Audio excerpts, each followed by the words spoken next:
The Couple Next Door, written by Peg Lynch and starring Peg Lynch and Alan Bunce.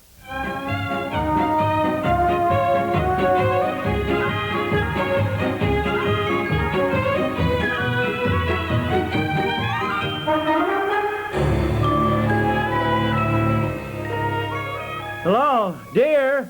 Where are you? Honey? Out here in the garden, dear, sitting in the shade, trying to cool off. Yeah, well, how are you? Hi, I came in the front door. I couldn't find you. How are you, dear? Hot. My goodness, isn't this a scorcher? Yeah. Thermometer says 97. Hope you aren't hungry. I just planned a cool salad for dinner. No, that'll be fine, darling. How are you? Well, I'm all right. My goodness, stop looking so worried. Well, golly, did you call the doctor? No, why should I? Well, my gosh, I mean, with the baby due today and everything. Well, there's nothing to call a doctor about, honey. Obviously, the baby's not going to arrive today. And, dear, you don't have to keep calling me every hour on the hour to see how I am. I'll bet you didn't get any work at all today down at the office, did you? Well, I keep thinking about it, you know. I worry about you. Well, there's nothing to worry about at all. Well, I don't like the idea of your being here alone.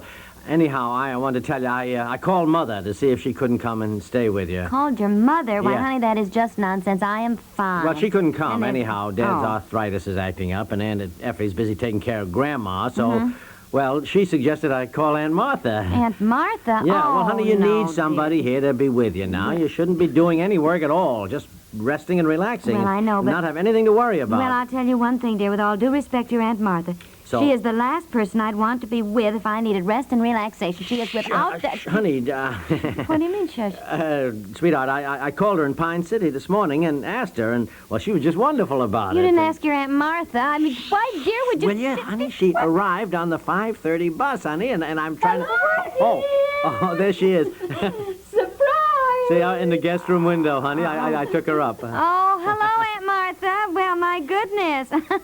Well, I'll come right up and show you where things are. Of course, I've got the baby things all over the guest room. I'm sorry. No. I'll rearrange everything, dear. You just sit right there and relax. You're not going to do a thing. I'm going to take over. You tell her who's going to be the boss.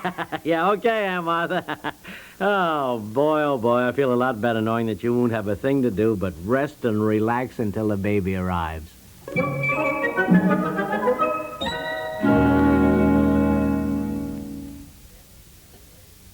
Getting away from it all. Yes, that's a big part of everybody's vacation dream, but still nobody wants to come back after a vacation like Rip Van Winkle. So completely at sea about what went on during his absence that he couldn't find a place for himself in his old hometown. Well, fortunately, you don't have to come back a Rip Van Winkle, no matter how far you go from civilization or how long you stay. Take a radio with you, and wherever you are, whatever you're doing, CBS Radio will tune you in on the world you've left behind. With your dial set for your local affiliated CBS radio station, the CBS News Department brings you fast, efficient, comprehensive reports at regular intervals all week long. CBS newsmen all over the nation and the world are trained and seasoned at sifting the trivial from the important. So make CBS Radio your window on the world.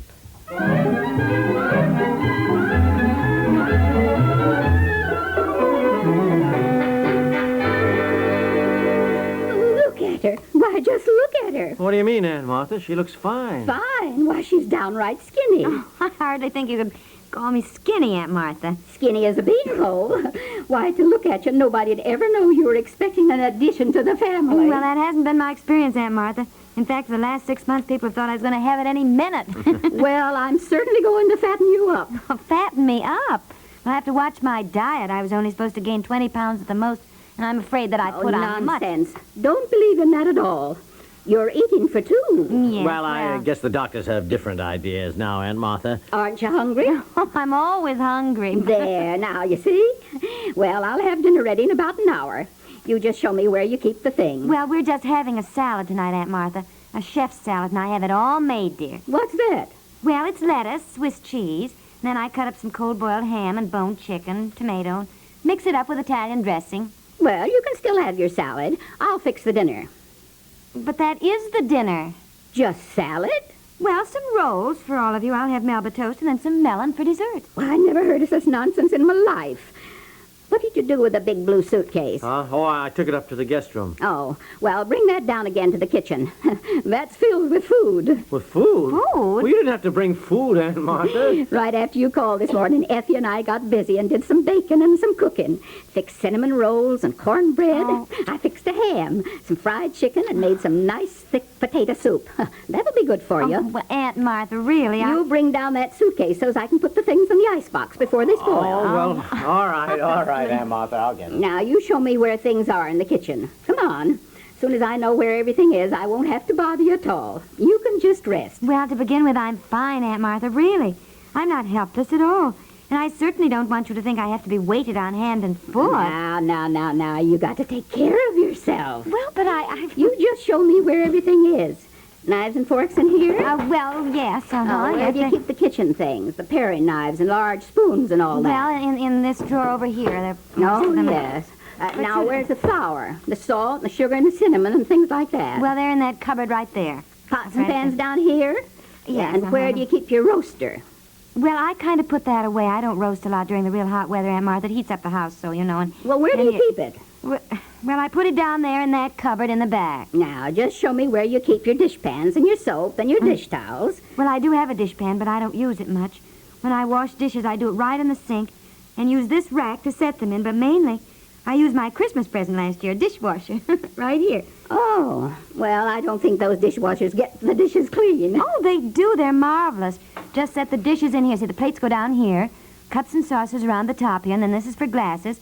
And then the silver goes here in this middle Well, part. I don't It washes and rinses, and then you leave them in there, and they dry off. All you have to do is put them away. It's wonderful. Well, I believe in drying your dishes. Oh, no, Aunt Martha, it's unnecessary, really. It saves so much work to do Well, this. I wash the dishes by hand. Then I'll know they're clean. Oh, Aunt Martha, really, dear.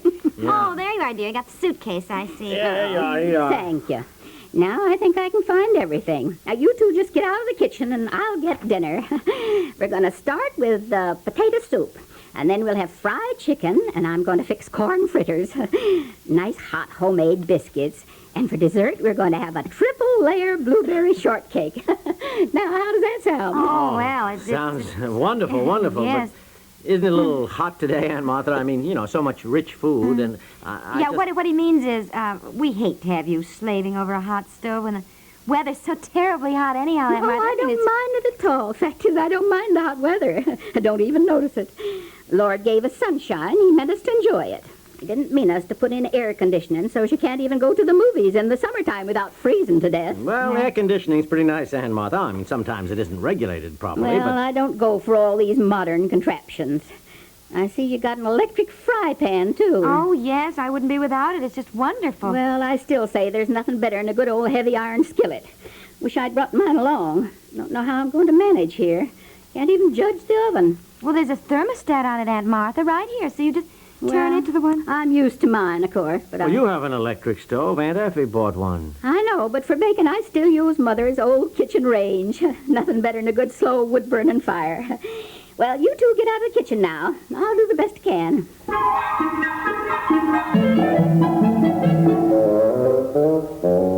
Now, look, dear, there's no sense in your going on about it. Asking her here was your idea. But I know I'm not going to be able to eat all that heavy food that she's in there cooking. I'm just sweltering. It isn't good for people to eat a lot in hot weather. Well, you will have to eat it now. I better call Betsy. She's down at the Kendalls. Oh, gosh, when I talked to Aunt Martha this morning, I didn't say I wanted her to do all the cooking and all that. I just wanted somebody to be here with you, that's all. Oh, I know, and it was very sweet of you, dear, but quite unnecessary.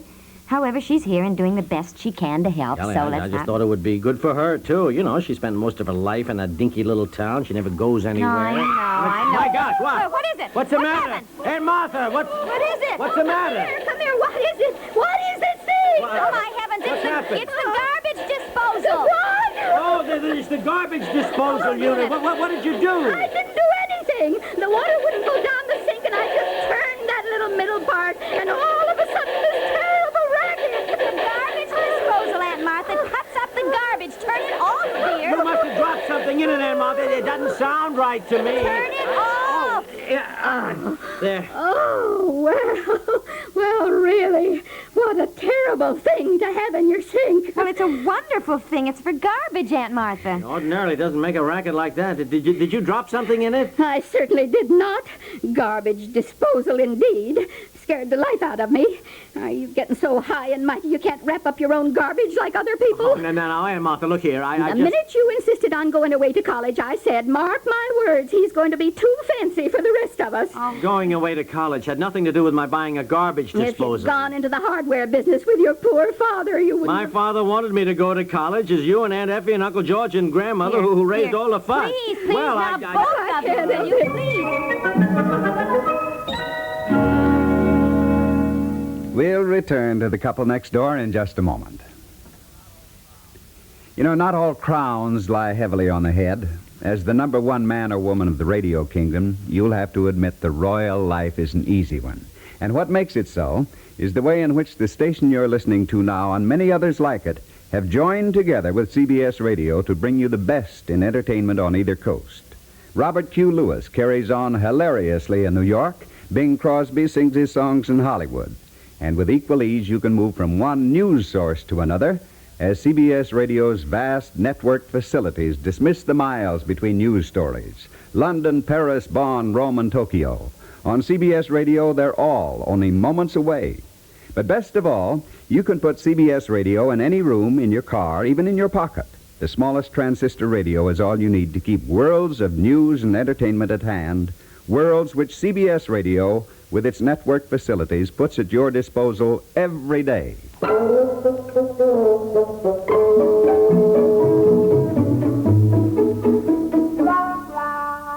You better get back into bed, dear, and try to get some sleep. It's 2:30.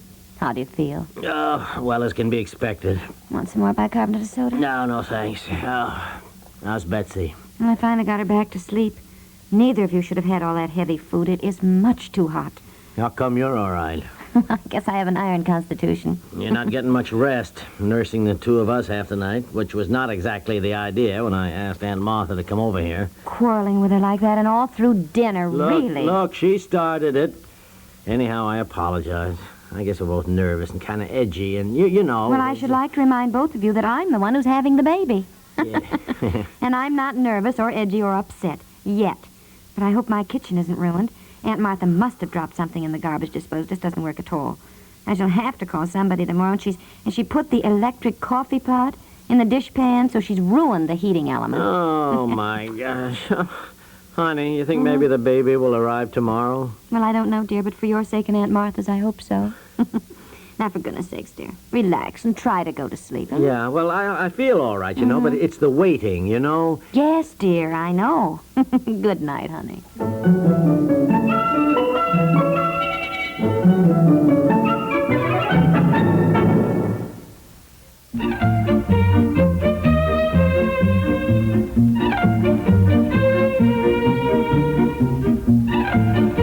Couple Next Door is written by Peg Lynch and stars Peg Lynch and Alan Bunce with Ruth Gates as Aunt Martha. The Couple Next Door is produced by Walter Hart. Listen at this same time tomorrow to The Couple Next Door.